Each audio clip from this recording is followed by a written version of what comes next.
Hi guys, எங்கள் வீட்டில் இன்றைக்கி டேஸ்டியான பெப்பர் சிக்கன் கிரேவி தாங்க பண்ணியிருக்கேன்.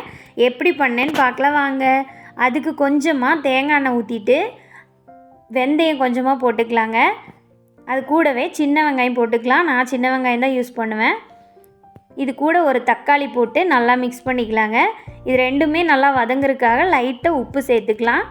நல்லா மிக்ஸ் பண்ணி விட்டுட்டு இது வதங்கிருச்சு. இப்போது இஞ்சி பூண்டு பேஸ்ட் அதில் போட்டுக்கலாங்க. போட்டு நல்லா மிக்ஸ் பண்ணிக்கலாம்.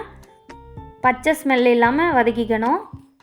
கொஞ்சமாக கருவேப்பிலை போட்டுட்டு அது கூடவே ஒரு ஸ்பூன் சிக்கன் மசாலா, நான் அதிகமாக சிக்கன் மசாலா சேர்க்க மாட்டேன், கொஞ்சமாக வரமிளகாத்தூள், ஒரு அரை ஸ்பூன் மஞ்சள் பொடி போட்டு நல்லா மிக்ஸ் பண்ணிட்டேன். நான் ஆல்ரெடி மஞ்சள் பொடி போட்டு தாங்க சிக்கன் கழுவி வச்சுருந்தேன். அதை உள்ளே போட்டு நல்லா மிக்ஸ் பண்ணிக்கலாம். நான் 1 கிலோ சிக்கன் எடுத்திருக்கேன், அதுக்கான அளவு தான் நான் இப்போ சொன்னது. லைட்டாக உப்பு போட்டுக்கோங்க, உங்களுக்கு தேவையான அளவுக்கு போட்டுக்கோங்க. போட்டு நல்லா மிக்ஸ் பண்ணிவிட்டு கொஞ்சமாக தண்ணி ஊற்றி நல்லா வேக வச்சு லாஸ்ட்டாக கடைசியாக அடுப்பு ஆஃப் பண்ணுற டைமில் தான் பெப்பர் போடணும். நான் 1 ஸ்பூன் பெப்பர் போட்டிருக்கேன்.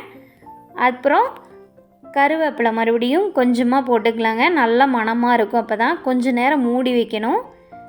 என்னோடய வீடியோ பிடிச்சிருந்தா சப்ஸ்கிரைப் பண்ணுங்கள், ஷேர் பண்ணுங்கள்.